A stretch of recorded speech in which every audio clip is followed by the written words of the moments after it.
Sandra, du hast an unserer Snowden Art Kunstaktion mitgemacht und uns dieses wunderbare Kunstwerk eingeschickt. Magst du uns dazu was erzählen?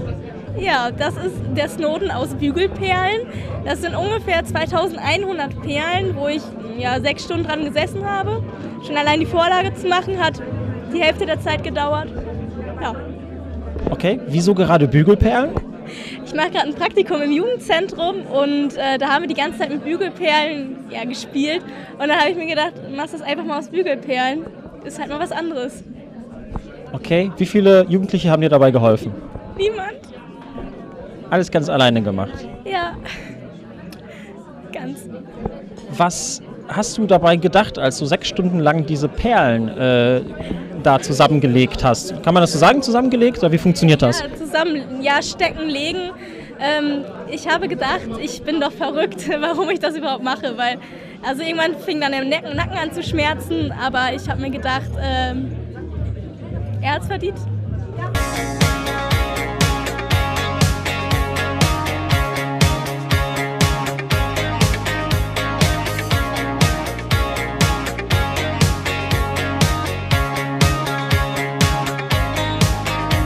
Ralf, du hast an unserer Snowden Art Kunstaktion mitgemacht und hast uns Snowden Manschettenknöpfe für diese Kunstaktion mitgegeben. Wieso Manschettenknöpfe?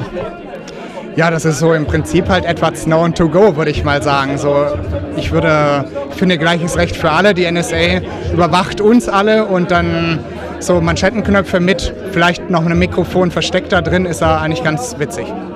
So wie man das aus Agentenfilmen kennt, dass dann die Abhöreinrichtung mit Manschettenknöpfen verbunden ist. Was meinst du, was würde Snowden dazu sagen, wenn er Manschettenknöpfe mit seinem Gesicht sehen würde?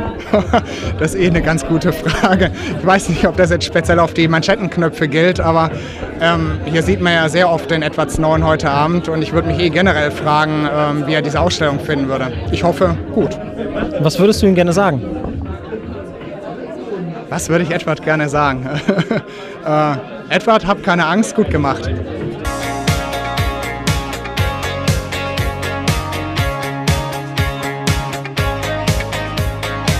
Sonja, du hast hier eine Snowden Art Aktion mitgemacht und ein sehr schönes Werk eingesendet. Magst du uns was dazu erzählen, was du dabei gedacht hast, wieso gerade das?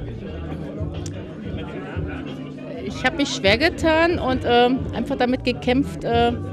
Eigentlich habe ich Angela und Obama als Marionetten erstmal gebaut und wollte die unbedingt in Luftballons setzen. Ja. Habe aber gedacht, so bis diese Ausstellung hängt, ist die Luft raus, im wahrsten Sinne des Wortes. Aber aus diesen Luftballons, weil es kann keiner frei sein, ohne dass wir Snowden irgendwie klar, frei irgendwie auf diesem Erdball leben lassen können. Mhm. Und deshalb habe ich halt dann nochmal diesen Luftballon angezeichnet und alles in Ehren auch irgendwie so mit den Korken an Sekt ausgetrunken und auch alles auf ihn getrunken. Ja. Ja. Also in erster Linie bin ich Pop-Art-Fan und habe aufgrund dessen halt schon früh mit Pop-Art-Arbeiten angefangen. Im Speziellen mit Cut-Collagen, das heißt also, das sind ausgerissene Artikel aus Zeitungen und Magazinen, die ich dann auf Leinwand wieder neu aufleime und dann entsprechend mit anderen Accessoires und Artikeln halt sozusagen ergänze, wie hier zum Beispiel einer Kamera und einem alten Handy, was ich entsprechend künstlerisch gestaltet habe. Und ja, die Idee kam mir spontan und deswegen habe ich auch an der Snowden Art teilgenommen. Auf dem Handy sind Reißzwecken angebracht und da steht Leichtsinn. Wieso gerade hast du es so dargestellt?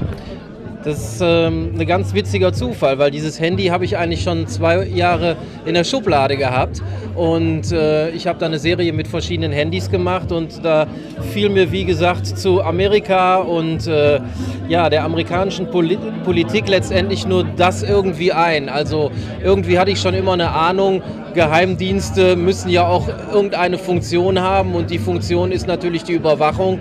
Also logischerweise wird irgendjemand oder irgendetwas auf unserer Erde überwacht und da halt die Großmächte da ganz speziell, ich sag mal, aufrüsten, kam mir die Idee zu diesem Handy, was ich jetzt bei der Cut-Collage einfach mit verarbeiten konnte.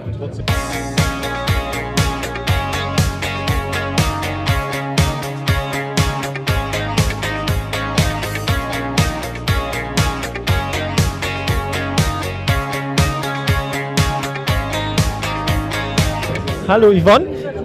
Du hast an einem Snowden-Art-Wettbewerb oder einer Aktion mitgemacht und hast uns ein Skateboard-Deck gestaltet.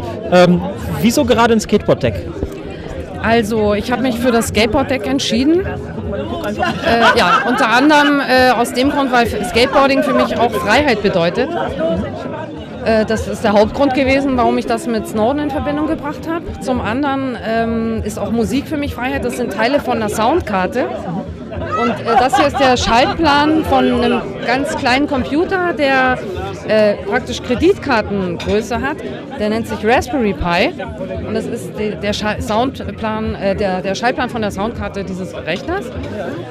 Genau, ich hatte leider nur keine Raspberry Pis mehr, deswegen habe ich einfach einen Teil der Huntech Soundkarte genommen. Zum anderen habe ich mich dafür entschieden, mitzumachen.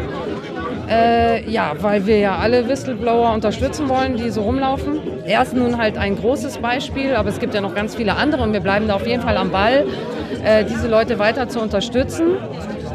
Und ganz persönlichen Grund habe ich eigentlich jetzt nicht in der Form, weil ich kenne den jungen Mann ja nicht. Aber das, was er so geleistet hat, finde ich, ist echt eine tolle Sache, hat sich in Gefahr gebracht für den Rest der Welt mehr oder weniger. Und da gehört schon was dazu. Und deswegen bin ich auch stolz und dankbar, dass ich Teil dieser Ausstellung bin. Ja, und freue mich auf jeden Fall sehr, hier dabei zu sein. Wir sind auch gerade erst angekommen und bin schon mal gespannt, was heute Abend noch so los ist. Und finde es auch klasse hier bei euch im Landtag. Und man kann auch draußen super skaten. Da steht eine Mini-Ramp, da sind einzelne kleine Banks vorhanden, direkt vor dem Landtag. Wahnsinn, wenn ich hier arbeiten würde, würde ich auf jeden Fall in der Mittagspause mal skaten gehen. Genau, und die werden auch im Sommer rege genutzt. Yvonne, vielen Dank, dass du teilgenommen hast und viel Spaß an der Veranstaltung. Sehr gerne, danke. Pascal, du hast an der Snowden Art Kunstaktion mitgemacht und hast uns dieses wunderbare Bild hier zugeschickt. Was ging in deinem Kopf vor, als du dich dazu entschlossen hast, das genau so darzustellen? Ich muss das sagen. Ja, wie haben denn deine Eltern darauf reagiert?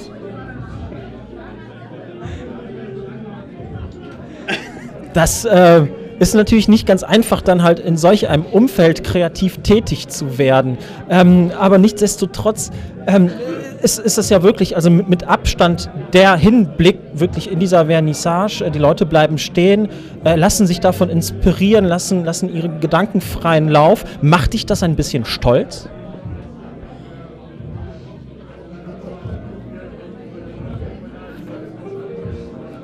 Super, vielen Dank und schön, dass du da bist.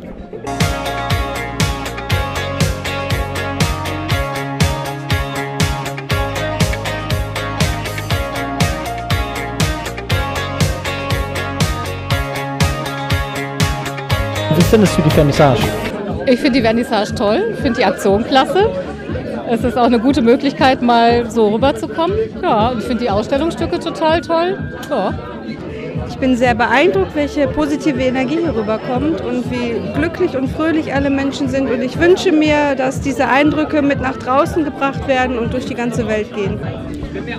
Ja, ich finde es sehr, sehr bereichernd und ich finde es sehr wichtig, dass man da versucht, Bildlichkeiten zu schaffen dafür, was dieser Mann geleistet hat. Und dass man es auch verbildlicht gerade und dass man jemanden findet, an dem man so ein bisschen so eine Symbolfigur festmachen kann. Und ich meine, das zeigt es ja, dass man diese Menschen auch auszeichnet und ihn auch würdigt dafür, was er getan hat, für den großen Einsatz, den er gebracht hat.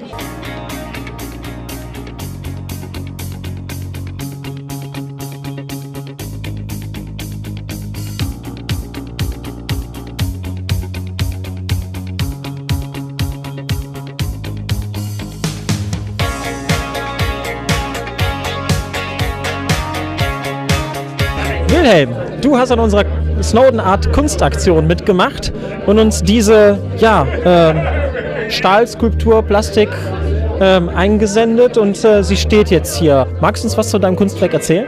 Ja, richtig festgestellt, ist der Man of Steel, deswegen auch aus Stahl, sehr passend. Das Besondere, was man immer sehr schwer sieht, ist, dass der mit dem Drehmehl halt aus verschiedenen Richtungen bearbeitet ist. Deswegen das Bild sich ändert, je nachdem, wie das Licht einfällt. Und das ist eben das Besondere, eben er schillert, je nachdem, von welcher Seite man ihn sieht. Und wie lange dauert sowas? Das sind jetzt etwa 4 Stunden Arbeit gewesen. Erstmal das Ausflexen, halt grob in Konturen, ein bisschen nachputzen, die Kanten brechen und dann knapp 2,5 Stunden an der eigentlichen Gravur. Und halt so Kleinigkeiten noch wie Laserbeschriftung und sowas. Ja, dein Werk heißt Man of Steel. Was würdest du gerne Edward Snowden sagen? House of Steel. Also er wusste ganz genau, worauf er sich einlässt und er hat seine komplette Zukunft, seine Freiheit, sein Leben geopfert. Etwas übertrieben formuliert natürlich, aber er wusste ganz klar, worauf er sich einlässt und wofür er das tut. Und das verdient Hochachtung, keine Frage. Maja, du hast an der Snowden Art Aktion mitgemacht und hast uns ein wunderbares Kunstwerk eingesandt. Magst du uns dafür was erzählen? Ja, das habe ich gemacht, auch ein bisschen mit Hilfe meines Bruders, muss ich ja sagen. Der hat mir nämlich mit dem Know-how zur Seite gestanden, ja, und ich habe dann das Brain reingebracht quasi. Okay. Und wieso gerade hast du dir da die Sprüche ausgesucht? Sind das Zitate aus der Zeitung oder woher hast du die? Ich habe tatsächlich im Internet mal auf einschlägigen Nachrichtenseiten so runtergescrollt, also habe Überwachung das Thema angeklickt und dann mir die ganzen Schlagzeilen quasi rausgeschrieben und habe das dann so getrennt nach das kommt gerade raus, also die Enthüllungen in der Mitte und dann so diese Schönfärberei der Bundesregierung drumherum. Deshalb auch diese hübschen Pastellfarben. Verstehe, ja super. Vielen Dank, dass du mitgemacht hast und schönen Gruß an deinen Bruder. Ja, mache ich. Danke. Okay, Bianca, du hast an unserer Snowden Art Kunstaktion mitgemacht und hast uns ein digitales Kunstwerk eingeschickt. Erzähl mal was dazu. Die Idee kam mir eigentlich spontan. Ich bin am Ende kurz vor Einsendeschluss noch übergelaufen voller Ideen und das war am einfachsten noch umzusetzen. Ich bin einfach mit einer Kamera und einer Maske von Snowden losgezogen und habe gefragt, wie würdest du mit dieser Maske umgehen? Möchtest du dein Gesicht dazu zeigen? Möchtest du dich lieber dahinter verstecken oder wie magst du das haben? Und es war, ich habe einfach die Leute kreativ sein lassen und habe das Ganze dann mit Statements von Snowden passend dazu noch untermalt. Ich denke, das ist ganz gut geworden. Und wie haben die Leute reagiert, als du sie das gefragt hast? Einige haben erstmal mit den Augen gerollt und haben gedacht, oh Gott, wofür will sie denn das jetzt? Das hat doch wohl schon mal irgendjemand gemacht, aber es war halt nicht im Kontext Snowden Art und dann konnte ich sie aufklären, habe das auch nochmal erklärt mit dem Foto, was hier im Fenster hing und dann waren sie doch recht begeistert und haben mitgemacht, ohne Probleme, haben auch selbst noch Ideen mit eingebracht, wie man das weiterverwenden könnte und wollten die Bilder auch im Endeffekt alle haben. Ja, super. Okay, vielen Dank, dass du da mitgemacht hast und viel Spaß bei der Veranstaltung. Danke. Es steht da ohne Titel, weil ich den Betrachter nicht einengen möchte mit meiner Sicht meines Bildes, sondern er soll frei assoziieren können. Genau genommen würde dieses Bild heißen Scheibchenweise. Deswegen auch diese versetzten, verdeckten Snowden-Köpfe, denn die ganzen Informationen kommen ja nur scheibchenweise oder bröckchenweise. Das war die Intention und das hier habe ich mit der uralten Schreibmaschine meiner Mutter geschrieben auf wie heißt es, Papier, was man früher hatte, für mehrere Durchschläge. Und mühsamst GNU Private Good Privacy. Pretty good Privacy Schlüssel drin. Okay. Das war so meine Intention und das Orange unterlegt und dieses hier ist einfach, ich bin Pirat, irgendwo ist immer was Orange dabei. Ja.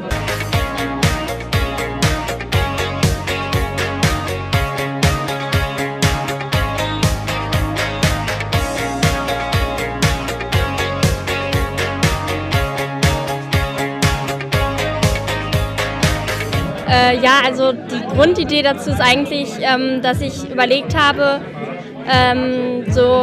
es ging ja ziemlich viel durch die Medien und einfach so ein paar Schlagwörter, zu denen halt irgendwie in wirklich allen Zeitungen halt irgendwas stand und was man halt dann mit Edward Snowden halt in der Mitte assoziiert.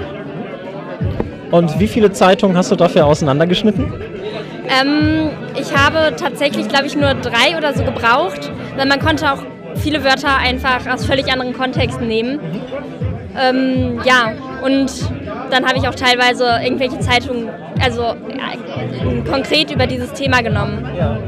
So, ich habe einen Spiegel genommen und habe auf dem Spiegel eine Folie platziert. Das war mir wichtig, weil ich finde, dass man sich ein bisschen selbst damit in Verbindung bringen sollte. Wie verhalte ich mich gegenüber dieser ganzen Snowden-Affäre? Kann ich mich mit ihm identifizieren? Sehe ich mich selbst? Wenn ich ihn sehe, wünsche ich mir das Gleiche zu tun. Ich möchte einfach, dass sich die Menschen, die sich das Bild anschauen oder die sich das Spiegelbild anschauen, mit sich selbst in Verbindung bringen und darüber nachdenken, wie sie sich im Verhältnis zu Snowden sehen.